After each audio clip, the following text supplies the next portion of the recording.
Today I have for you James 3:13. True wisdom comes from God. If you are wise and understand God's ways, prove it by living an honorable life, doing good works with the humility that comes from wisdom. But if you are bitterly jealous and there is selfish ambition in your heart, don't cover up the truth with boasting and lying, for jealousy and selfishness are not God's kind of wisdom. Such things are earthly, unspiritual, and demonic. Wherever there is jealousy and selfish ambition, there you will find disorder and evil of every kind. But the wisdom from above is first of all pure. It is also peace, loving and gentle at all times, and willing to yield to others. It is full of mercy and the fruit of good deeds. It shows no favoritism and is always sincere. And those who are peacemakers will plant seeds of peace and reap a harvest of righteousness. Conflict from selfish prayer.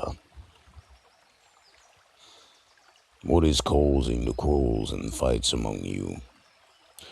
Don't they come from the evil desires of war within you? You want what you don't have, so you scheme and kill to get it. You are jealous of what others have, but you can't get it.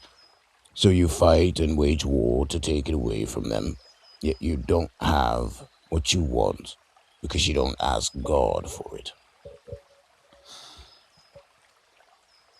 And even when you ask, you don't get it because your motives are all wrong. You want only what will give you pleasure, drawing close to God. Seek God's favor. You adulterers, don't you realize that friendship with the world makes you an enemy of God? I say it again. If you want to be a friend of the world, you make yourself an enemy of God. Do you think the scriptures have no meaning?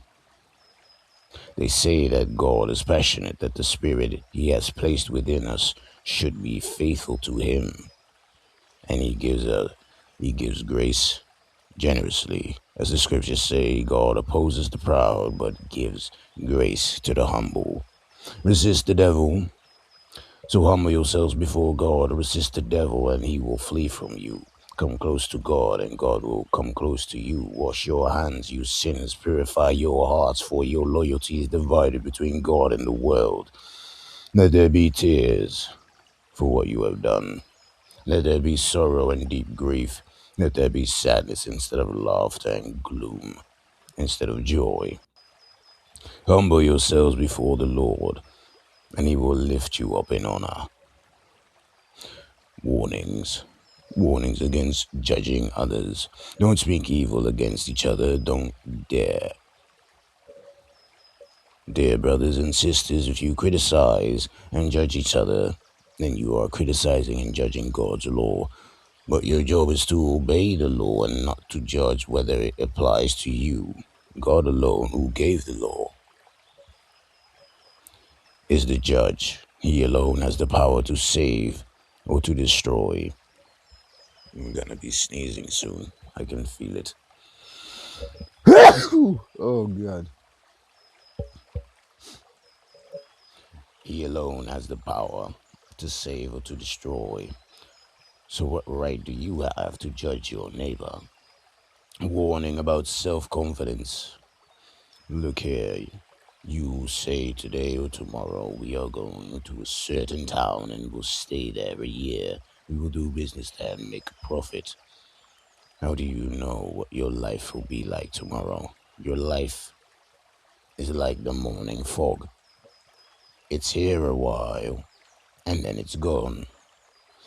What you ought to say is, if the Lord wants us to, we will live and do this or that. Otherwise, you are boasting about your own pretentious plans, and all such boasting is evil. Remember, it is sin to know what you ought to do and then not do it. Warning to the rich. Look here, you rich people, weep and groan with anguish because of all the terrible troubles ahead of you. Your wealth is rotting away and your fine clothes are moth-eaten rags. Your gold and silver are corroded. The very wealth you were counting on will eat away your flesh like fire. This corroded treasure you have hoarded will testify against you on the day of judgment. For listen, hear the cries of the field workers whom you have cheated of their pay. The cries of those who harvest your fields have. Until next time. Now we continue on to the future coming of the Lord. James announces the future coming of the Lord as judge. And there will be a day of judgment. God, who gave the law, is the judge, who has the power to save and destroy. Those who slander Jesus Christ and oppress his followers will be slaughtered. Those who follow Christ neglect to show mercy, befriend the world, sin through speech, or live to satisfy evil desires. They too will be judged by the law that was intended to set them free. The Lord's coming influences present realities. God already honors the faithful poor and humiliates the exploitative rich. Christ's followers have already become God's prized possession as God is restoring all things. James declares that we should obey the royal law of the Messianic kingdom, to which followers of Christ have become heirs. The coming of the Lord may not be immediate, so James exhorts Christians to endure and wait patiently for Christ's return. They will receive the crown of eternal life and reap the harvest of righteousness sown by a life of faithfulness to God. In view of impending judgment, James exhorts Christ's followers to resist the devil and to humble themselves before God. We must grieve over sin, live with pure intentions and behavior, and rescue any Christian brother or sister who is headed toward death. Like Elijah, we must practice faith, prayer, and confession. Like Job, we must endure suffering to learn how kind the Lord is at the end. That was it for today. May you all have a blessed day. Peace be with you all.